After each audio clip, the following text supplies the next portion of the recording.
Tchetamiel, c'est le fils de la Vierge qui écrasera la tête du serpent, la tête du diable et la tête de Satan est dans ta vie. Comme tu permets Emmanuel d'entrer dans ta vie aujourd'hui, il va écraser la tête de Satan, du diable de ta vie au nom de Jésus.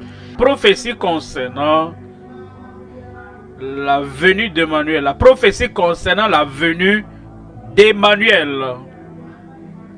Il nous dit, une fois encore, voyons cela en Ésaïe, au chapitre 7. Verset 14. C'est pourquoi le Seigneur lui-même vous donnera un signe. Voici, cela vient du Seigneur lui-même. D'en haut, sur la terre basse.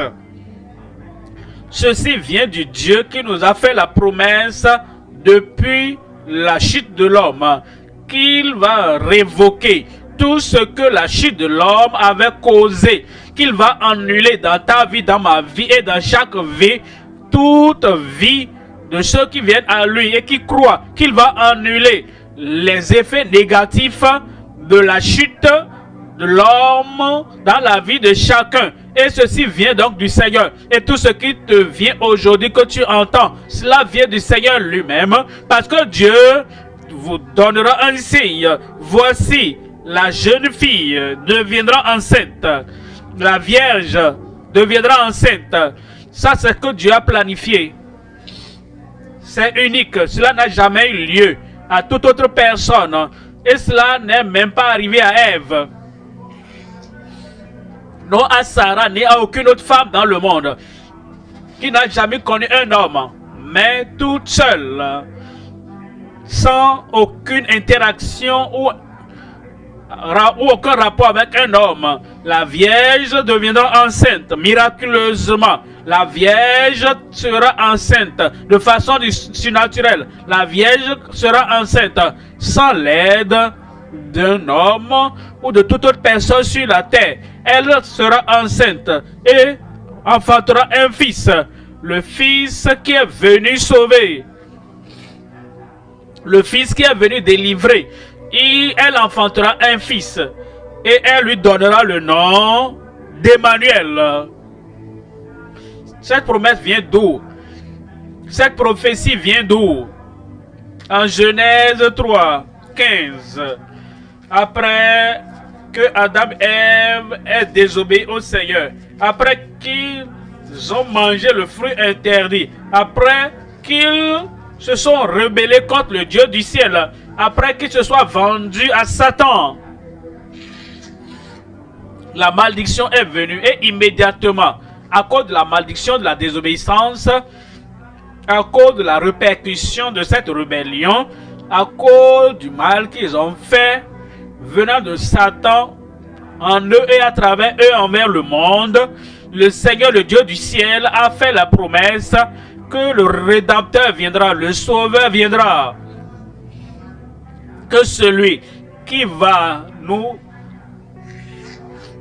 sortir de cette vie déchue. En Genèse 3, verset 16, Dieu parle maintenant, il dit à la femme, j'augmente. Verset 15, je mettrai une inimitié entre toi et la femme, entre sa postérité et entre ta postérité à portée. C'est-à-dire, la postérité, celle qu'on est un homme et un enfant, ce sera la postérité de l'homme. Mais, sans aucune interaction, aucune connexion à un homme, sa postérité. Et quand il viendra, qu'est-ce qu'il fera? Celle-ci t'écrasera la tête. Quand Christ est venu, et Christ est venu, j'ai dit Christ est venu, Tchetamiel, c'est le fils de la Vierge qui écrasera la tête du serpent, la tête du diable et la tête de Satan est dans ta vie. Comme tu permets Emmanuel d'entrer dans ta vie aujourd'hui, il va écraser la tête de Satan, du diable de ta vie au nom de Jésus. et tu le blesseras le talon. Tu lui blesseras le talon. Vous savez ce à quoi cela se réfère? Ça, c'est la crucifixion. Ils vont le percer ses pieds et il sera suspendu sur la croix pour vous et pour moi. Et parce que Christ l'a déjà fait, ses pieds ont été blessés, percés, et il est mort sur la croix. Maintenant, il est temps pour toi de réaliser que la tête de Satan a été brisée, détruite, écrasée de ta vie au nom de Jésus. Luc 1, 31. Ici, l'ange parle de la venue de Christ et quand Christ viendra, ce qu'il fera. En Luc 1, 31. Luc 1, 31. C'est l'ange Gabriel qui parlait à Marie. Et Marie n'avait connu aucun homme. Voici la prophétie qui a continué. Et il dit, voici tu deviendras enceinte et tu enfanteras un fils. Et tu lui donneras le nom de, dites-moi, de Jésus. Répétez ce mot-là, Jésus. L'ange a dit, il a dit à Joseph, à Matthieu, et maintenant il le dit à Marie, la Vierge. Dans Luc, il dit, tu lui donneras le nom de Jésus. Verset 32. Verset 32. Il sera grand et sera appelé Fils du Très-Haut. Et le Seigneur Dieu lui donnera le trône de David, son père. Verset 33, il dit, il régnera sur la maison de Jacob éternellement. Amen. Il viendra dans ta vie aujourd'hui. Il régnera dans ta vie aujourd'hui, à part d'aujourd'hui, pour toujours au nom de Jésus. Il régnera dans ton cœur. Il régnera dans ton âme. Il régnera sur tous les domaines de ta vie au nom de Jésus.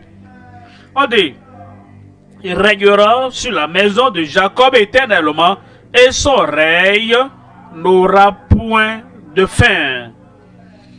Son règne sur ta vie, sur ta famille, ne prendra jamais fin. Et finalement, quand il viendra régner sur Israël comme nation, ce règne va continuer pour toujours.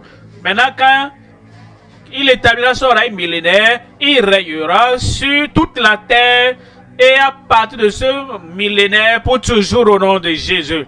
Mais toi, tu as le privilège à partir d'aujourd'hui. Il peut commencer le règne dans ta vie.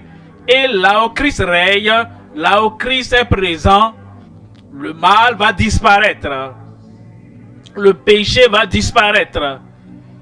Et toutes les conséquences du péché vont disparaître de ta vie au nom de Jésus. La naissance de Jésus-Christ est traditionnellement célébrée le 25 décembre, mais les détails exacts de sa naissance ne sont pas décrits de manière détaillée dans la Bible. Les récits principaux se trouvent dans les évangiles de Matthieu et de Luc, où l'on mentionne la naissance à Bethléem, la visite des bergers et des mages, et l'étable où Jésus aurait été déposé dans une mangeoire. Cependant, la date précise de sa naissance et certains détails peuvent varier entre les évangiles. Les récits bibliques sont souvent interprétés de manière symbolique et spirituelle, et la célébration de Noël a évolué au fil des siècles avec des traditions culturelles et religieuses. Merci pasteur. Que Dieu vous encourage.